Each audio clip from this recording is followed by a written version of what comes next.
Cherry blossoms and tossing fish, running presidents in Mount Rainier. We're going to cover Washington, all the Washington today. Hope everybody's enjoying the March Madness. We're winding down our spring training previews, and we're getting ready for the actual opening day. Rob Manfred, you fraud. Vegas Mack alongside.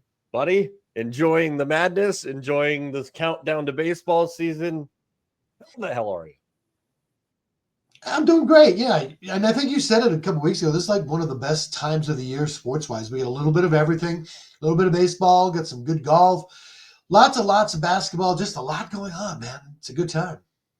Yeah, last week, the players, now March Madness, we're walking towards Augusta and everything else there. But let's get right into the baseball and interesting times in the district. We're going to start with the Washington Nationals today, and then we'll go to the state of Washington and talk about the Seattle Mariners. But as far as the Nationals go, Davey Martinez, first of all, in his 8th year in Washington, I had to double check that. I mean, I'm sure the last couple of years have made Davey feel like he's been there for like 18 years, but I can't jump the batting order because that gets you in trouble in baseball. So Vegas Mac will lead us off on the Washington Nationals. All right. It's a new natitude. There are some new guys in town, a new natitude. Very creative there. I wonder where you came up with natitude. Did you reach hard for that one? Be careful, Walgreens might sue you too. But anyways, MLB's having me design hats. So, I've got all these. Too soon. Too soon. Isn't that crazy though? I mean, this makeup of what this Nationals team is now. You can look at the Nationals in a couple of different ways. We can say the future is now. The future better be now. They're consistent. They've lost 91 games for the last 4 years. They didn't finish in last year. Interesting times. And when you hear some of the thoughts in the comments between Davey Martinez and Mike Rizzo, it sounds like Davey Martinez, and we remember Davey Martinez, the player. Don't put up with any bullshit. Yeah. I got no time for that nonsense. I want to go, and I want to go now. So I'm sure the aggressive approach from the comments from the manager and the vibe for the team, where Mike Rizzo who has to deal with a little more of the backlash and the general media thoughts like, hey, we're almost at the – it seems like there's a mixed message here. I made the comment a couple of weeks ago, and I got some funky looks when I did. I really do think this Nationals team is going to kind of be a pain in the ass of the Braves and the Phillies and the Mets, and should also send a bouquet of cherry blossoms and presidential mascot heads down to Miami and thank them for being the abysmal disaster of an organization they are. What do you think when you at least just initially look at the Nationals? Yeah, I mean, they struggled against the big three. They were 14-25 last year against the big three, the Mets, the Phillies, and the Braves. I actually love the makeup of this team. The Nationals kind of get a little bit of a bad rap. I mean, you have to remember, you go back to when they had Soto. Remember, they offered him a huge contract way back when, and he declined the contract. This is a team, we talk about like Patrick Corbin. They haven't been afraid to spend money. They've tried to go and do things. It hasn't always worked the right way, but I think they haven't. And then they kind of backed up a little bit, and now they've had some bad years. They've got some really good young talent. This is an exciting team. And again, I'm not going to jump the gun and say that this is a team that's going to make the playoffs because it's just going to be too hard in that division. But this is a really fun young team to watch.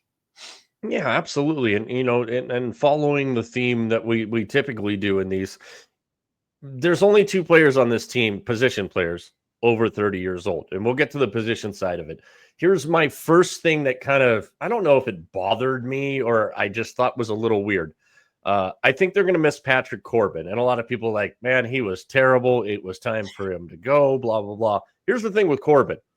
He was the guy that could reset your overly taxed pitching staff every 5th day. He went out, he wore it on his face, he wore it on his uniform a lot of the time. He ate a ton of innings for them. And you would have thought getting his money off the books that they would have maybe spent a little bit. Maybe, depending on who you talk to, they were kind of kicking the tires on Alex Bregman. Don't think they would have ever had a shot to get him, but they didn't really spend that money. So now we look at a pitching staff. One of my favorite pitchers to watch, two of them actually on the staff, Mackenzie Gore and Jake Irvin. What's your first thought when you look at this year's Nationals pitching staff? My first thought is they weren't as bad as what they kind of portrayed they were last year. I mean, ERA, they were 23rd in ERA, but you look at some of the other metrics, FIP and WAR, they were actually really, really good. They were in the top 10 in both those categories, even with Patrick Corbin. And so, it's one of those things, like, this is a good young pitching staff that I think is only going to get better. I mean, Mackenzie Gore, 166 innings last year. Mitchell Parker, 151 innings last year. I mean, these guys threw some innings last year, which was really, really good. And so I high ceiling for these guys. I'm excited. Yeah, and one of the free agents one of the few free agents that they actually brought in, Mike Soroka. I like that signing as far as the makeup of the staff, but that's going to be the interesting thing here. And I don't, let's call a spade a spade. The Nationals aren't going to go make a trade at the deadline for Framber Valdez, that kind of stuff. But I think, again, they're going to be a pain in the ass for the big three in that division. I like some of the guys that they have down in the bullpen. Finnegan's back, Derek Law, Lopez, Ferrer, Poche. I mean, they've got some arms down in the bullpen. It was a minor league deal with Poche. They got name Evan Reifert from the Rays. They're starting to put the bullpen back together. It's just it's I could see as a Nationals fan, you're like, hey, the future is now. Well, it better be now, because what the hell is going on here? They're in that kind of tweener spot that nobody really knows. And I think it's very easy for a lot of people to forget. Right. This is 2019 World Series champions. A million miles different from that. But Josiah Gray, another guy, probably going to be after the All-Star break before we see him coming back from Tommy John. And then they've got their best prospect pitcher. Again, we talk about prospects or parades. Well, this is a team that needs the prospects to try and get back to having parades. In Cade Cavalli, 3 starts last year after he returned from Tommy John. So there's pieces here, and we haven't even got to the offensive pieces that are really exciting. And I mean, who the hell wants to watch a 2-1 game? You want to watch a 10-9 game anyways. Right. First of all, isn't it kind of amazing? Let's just kind of take a walk back. The players that the Nationals have had. Oh, I know. Yeah. We don't really realize. I mean, first off, if you ask people, have the Nationals ever won a World Series, they're probably going to say no, because we just kind of think of the Nationals over the last couple of years. But I mean, you're talking Soto and Harper and Strasburg and Scherzer and Trey Turner and our favorite baseball player, Mr. Rendon. I think that's the last time he played was with Washington. But somewhere TJ's falling off his chair. And this organization even goes further back, because technically they're the old Montreal Expos.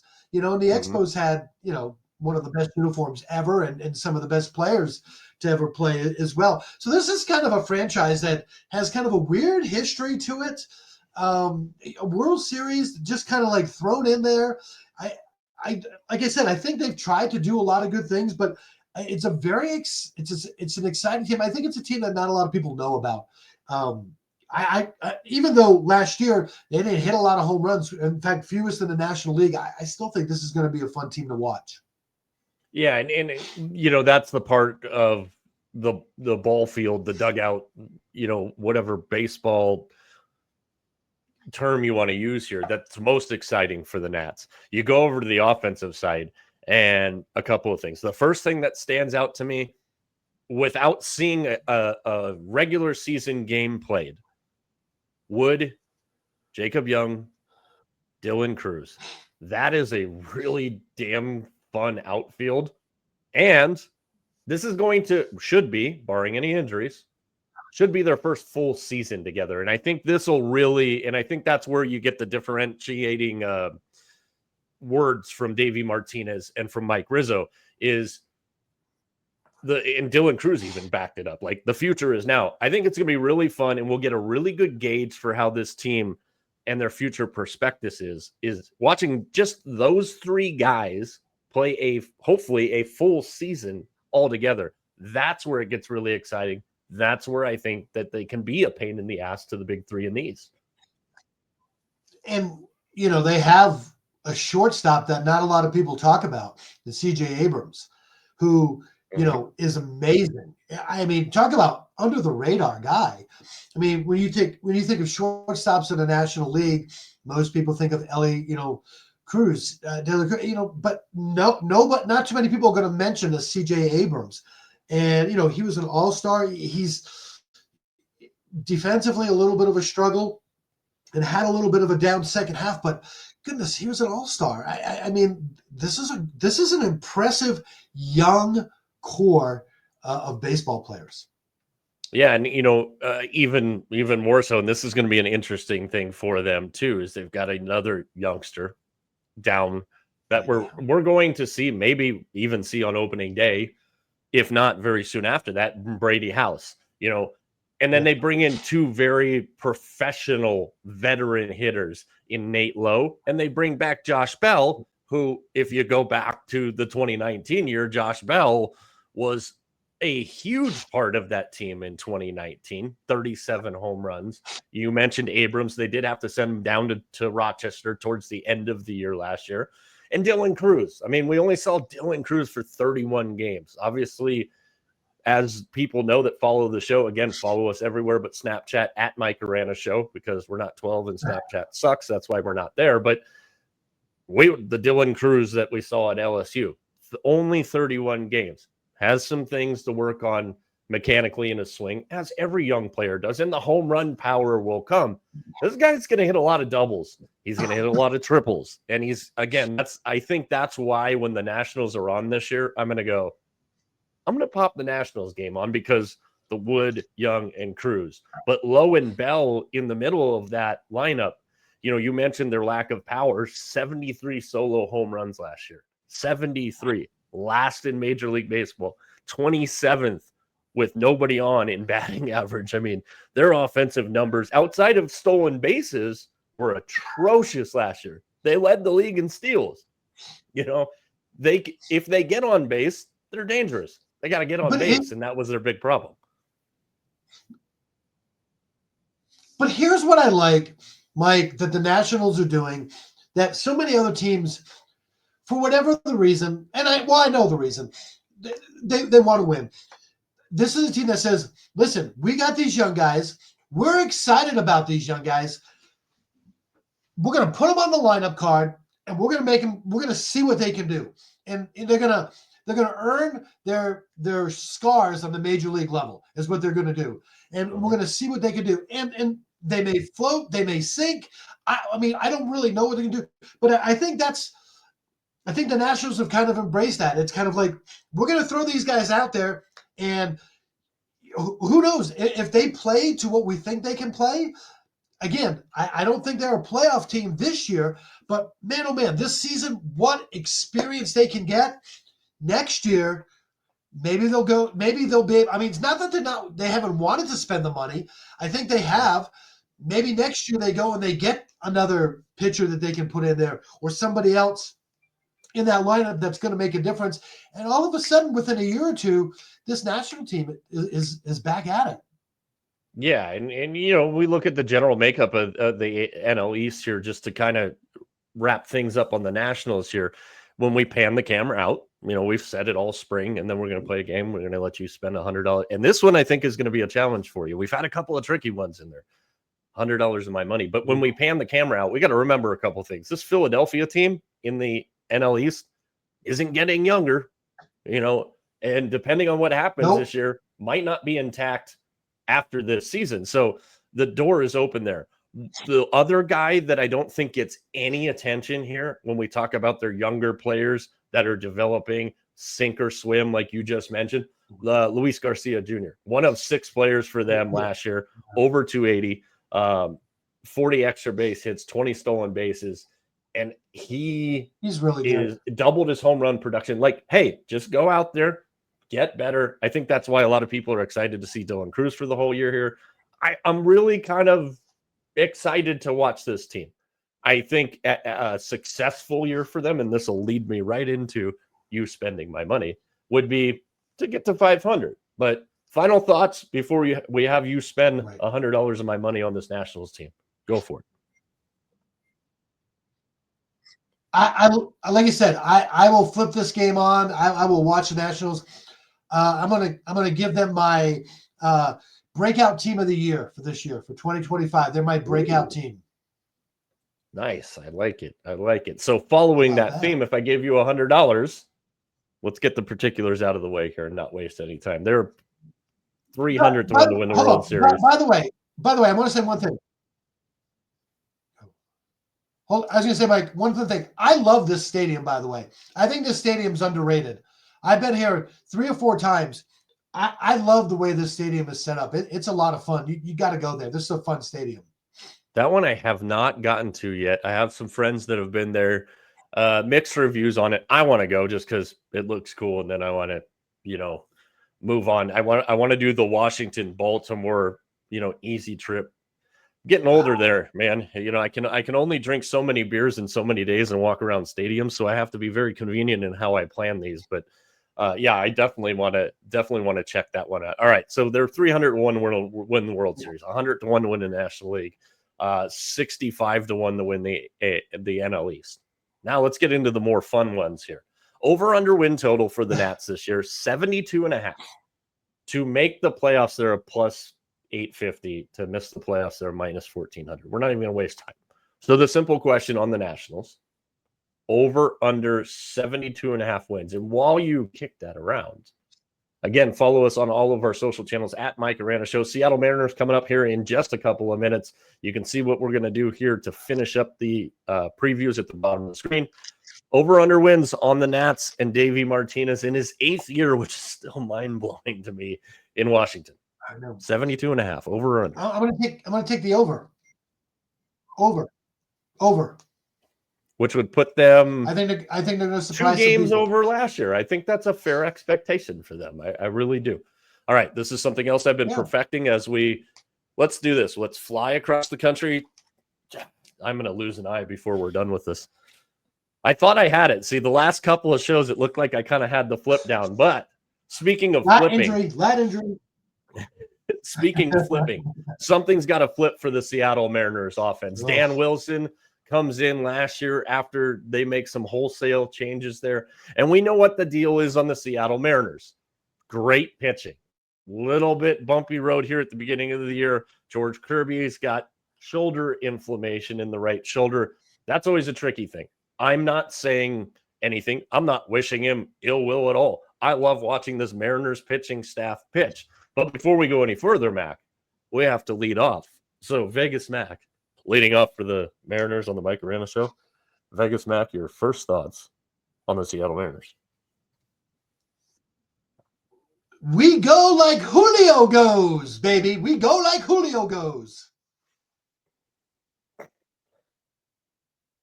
You're not wrong. I thought you were going to go somewhere way, way off in a different direction there. No. The Mariners, I think, for me. Hey, that's bottom line. That's it. The Mariners, for me, without a shadow of a doubt, this might sound like I'm being hella hard on the Mariners, but I feel like I should. The Mariners, to me, were the most disappointing team in baseball to me last year. We see them return to the playoffs a couple of years ago, and then they can't hit their way out of a wet paper bag. And a wet paper bag in Seattle is not hard to find because it rains all the damn time. I got a chance to go to that stadium. The vibe around there just a couple of years ago, I was at the stadium. Loved it. The vibe there, the expectations, the excitement, a pitching staff like that. And they literally couldn't hit their way out of a wet paper bag. Ends up costing some people jobs. Now I think the most scrutinized guy in all of Seattle this year will be Kevin Seitzer. We'll get to that in a minute. But the Seattle Mariners starts and ends with pitching, and that's a really good plan. when you start and end with pitching and you've got what the Mariners do. Yeah, I mean, I've heard the word elite being used to describe the Mariners rotation, that it's an elite rotation. One of the things we talked about, and been your kind of pet throughout this whole spring training run through, has been the 6-man rotation. Mm-hmm. Mike, how many starters did the Seattle Mariners use last year total? I believe I legitimately don't have it in front of me, but I believe the number was 7 because of Brian Woo's injury. That is correct. 7. Yes. That is unheard of. That is unheard of in today's baseball. 7. So, an elite organization, an elite pitching staff, it just may be, numerous teams. I even know, like the Boston Red Sox tried to, get one of their pitchers from them in a couple of different trades. But the reputation of this organization isn't good right now. And one guy that just left is Justin Turner. He tore these guys up. He basically said, he wanted to go back. He was begging to go back because he's not dumb. He's a great baseball guy. He knows this team can pitch. All they have to do is hit a little bit. They didn't take him back.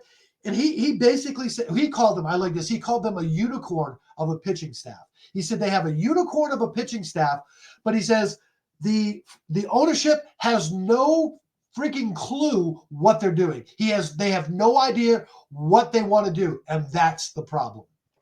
Yeah, last 4 years, 90 wins, 88 wins, 85 wins.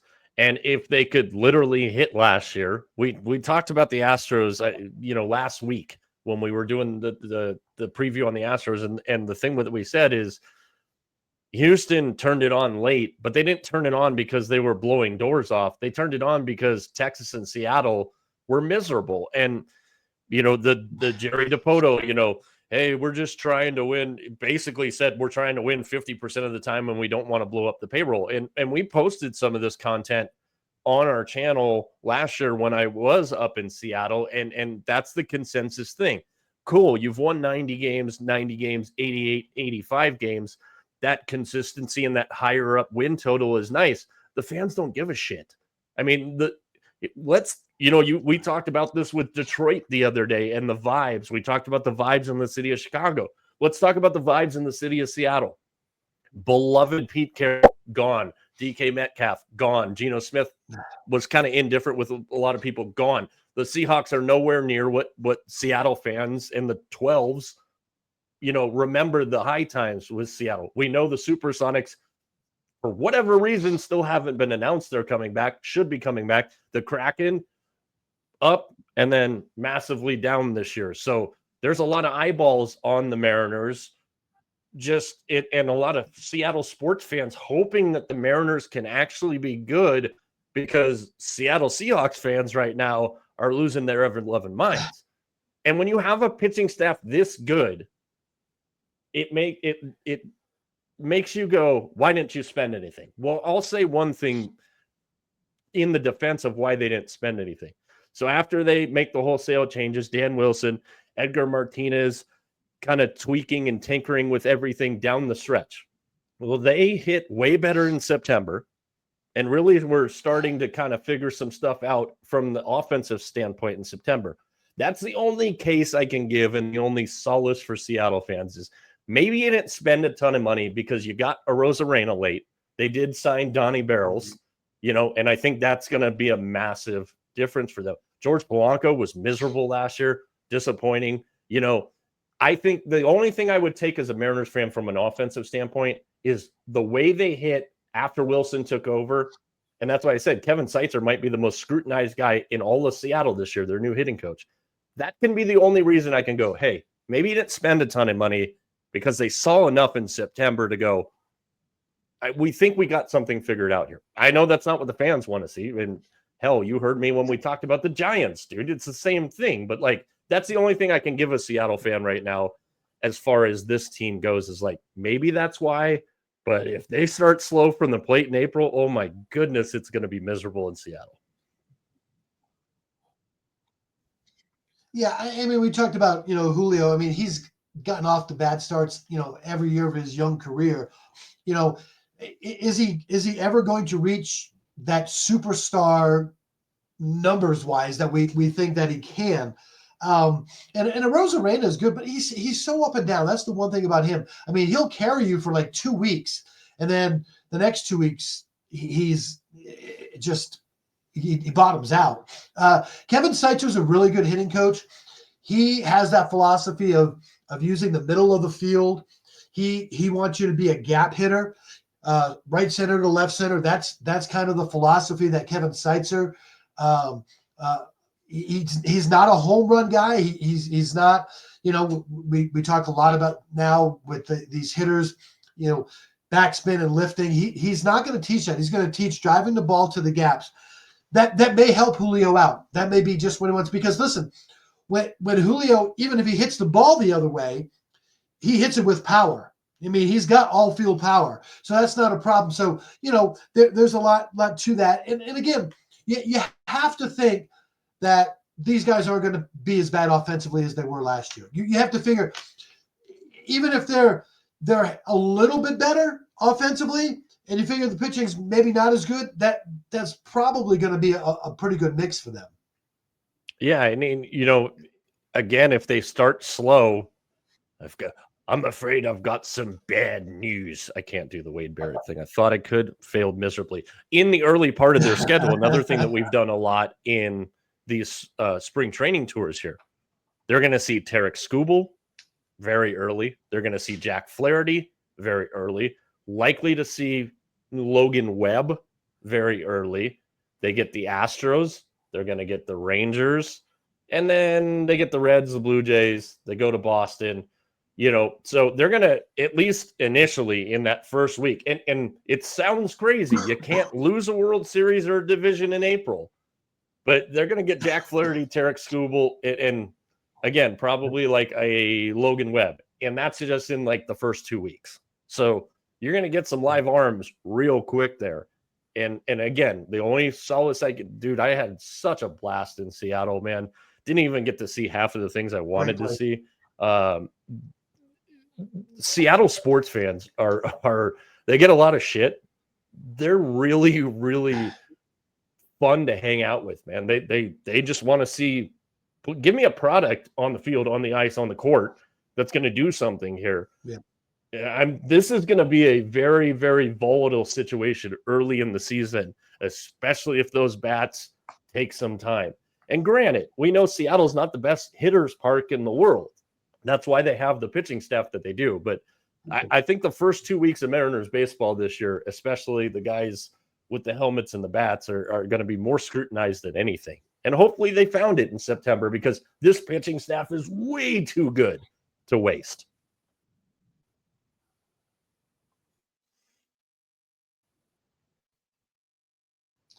Yeah, hey, and I gotta give a shout out to my boy Jordan Cowan. I know it probably is, but I met Jordan quite a few years ago when he was a late round draft pick of the Mariners right out of high school. We used to live right by the complex out there and got to follow his career. And he's going to be the hitting coach this year for the Everett Aqua Sox. So I just wanted to give a call out to my friend Jordan. We miss you, Jay. He's a good kid. Hope he makes it. Hope he makes it as a coach now. I mean, he is, but hope he gets to the show as a coach.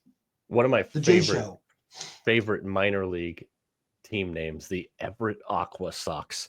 All right, let's look at this here. Yes, because I really, we talked about the Rangers, we talked about the Astros, and kind of everybody's place in the AL West.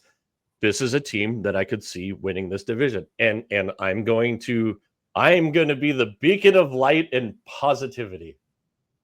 Just bask in it for a second. I think what they found in September is something that they continue. And I think that they can get off to a hot start. I am very concerned about the shoulder inflammation thing when it comes to George Kirby. But you still got Logan Gilbert. You still have Luis Castillo, Bryce Miller, Brian Wu, Emerson Hancock. I mean, they've got arms. The other exciting thing for Mariners fans, and I know Mariners fans know this, but we talk about the MLB pipeline. Granted, prospects are prospects until they perform in the big show. We don't know. 7 of the top 100 prospects in baseball, and they're all position players. So there are guys waiting in the wings, but there's too much money spent here. Luke Raley, a guy that was very disappointing last year. I mentioned George Polanco. They got Donnie Barrows, and I think that's underrated, under the radar, big time, and that's going to help them a lot. Victor Robles, we just talked about the Nationals. The Nationals got tired of waiting for him. Seattle swoops him up in June, and he was really good. They got Dominic Ganzone. We know about Demo, Dylan Moore. By the way, as we go through this year, it is going to be incredibly weird to not have one of the best of all time, Dave Sims, on broadcast calls this year. That's really going to screw with me. Just had to throw that in there. We love Dave Sims. Mitch Haniger, another guy they brought back. A lot of eyeballs on him. I don't think there's a lot of expectations for him. I know he's a fan favorite there.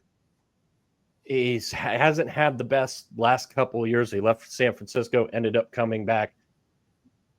I don't know what to make of this team. And when I see that, again, Houston turned it on. But Houston didn't turn it on because Seattle and Texas were great. The AL West is compelling, but if Seattle can't get it done this year, they're going to have to start moving some pieces, and it's probably going to start from the pitching staff because they've got hitters that can't hit. So who wants a hitter that can't hit, Absolutely. Give me your final thought before we spend some money on the Mariners as a whole. I think this team is a lot more dangerous than people are going to give them credit for. And I know the hitting's the problem, but when you do have that good a pitching staff, it can cover up an offense that sometimes isn't as good as it could be. And I don't think this offense is all that bad. I just think they had some bad years. I think they're a better offense than we think. I love Cal Raleigh, by the way. Love him. The Big Dumper. Best nickname in baseball. Love him. So here's another thing, too. And you brought this up, like Mariners fans are frustrated. This blew my freaking mind. But then again, I heard Jerry DiPoto talk last year, so it makes perfect damn sense. Seattle, if you want to know what the actual problem is, I just freaking told you. Since 2008, they haven't had a top 10 payroll. They've been below the median average since 2014. And we know we're going to talk about this on Tuesday with the Los Angeles Dodgers. Just because you spend the money in baseball doesn't mean you win anything. They've had one playoff appearance since 2001. We remember what happened in 2001. They won 116 games. Did they win the World Series that year, Vegas Mack? Nope. Have not. Speaking of the World Series, though, let's spend some money, shall we? Let's do it. World Series, the Seattle Mariners to win the World Series plus 2,800. To win the American League pennant, they are plus 1,100. Win the American League West, they are plus 250. Their over-under win total, these Vegas guys are smart. 84.5, which would be a half win under last year. Guys. Yeah, they didn't build Vegas on winners, that's for sure. And miss the playoffs. This is an interesting one because, and again, it depends on where you look. Obviously, odds change by the second. They are the same odds, minus 110, to make or miss the playoffs. Interesting kind of thought here. And as you're kicking around how you want to spend that $100, I think at plus 1,100 for them to win the American League pennant shows you how dangerous Vegas thinks their pitching staff is. So if you were going to take that $100, how would you do it? I'll tell you what, I've kind of gone a little conservative on a lot of these, but I'm going to tell you what. When I look at this team, I think the Rangers are a little bit better team. I like the way that they're put together a little bit better. I really, really do. But here's what I'm going to tell you. When it comes to October baseball, what matters the most, Mike? What matters the most? Pitching. pitching. Pitching matters the most. I'm going to take the Mariners to get into the playoffs. And if they get into the playoffs, they're going to win the American League Championship. Wow. You just put a lot of pressure on Rowdy Tellez if he makes the opening day roster. I forgot he was there. Don't know if he'll be there on opening day, but yeah, you're right though. I mean, stack their pitching staff up against the American League. Yeah, I know. There isn't one better. I mean, better than anybody in the East. Maybe Toronto. Maybe Toronto. I'll give Toronto a maybe. You know, better than anything in the Central, and obviously best in the West. This is like you said, the way they trended towards the end of the year was up. If these guys even come close to what they can do offensively, man, oh man. I mean, if this team if they could average, 3.5, 4 runs a game, that win total will be up around 90. I think Mariners fans would throw a parade if they averaged 4.5 runs a game this year. I mean, seriously, that sounds crazy, but yeah, all you really got to do most of the time with this pitching staff is score 3. I mean, I love Andres Munoz on the backside there. I mean, he's darn near one of the more impossible guys to hit. They've got Gregory Santos, Taylor Salcedo. I mean, it's going to be really hard, and especially in that ballpark.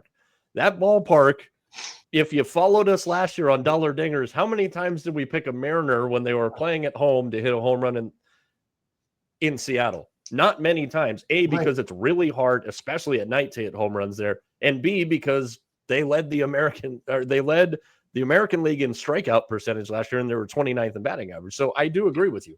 I think you nailed it right there. And when you see them at plus 2,800, knowing how awful they were offensively last year, to win the World Series at plus 2,800, if you needed a sign, there's your damn sign on how good their pitching staff is. Hopefully they can put that together. It's exciting times. Man, we're getting closer and closer to the actual opening day. Man, I can't wait to watch these games on opening day.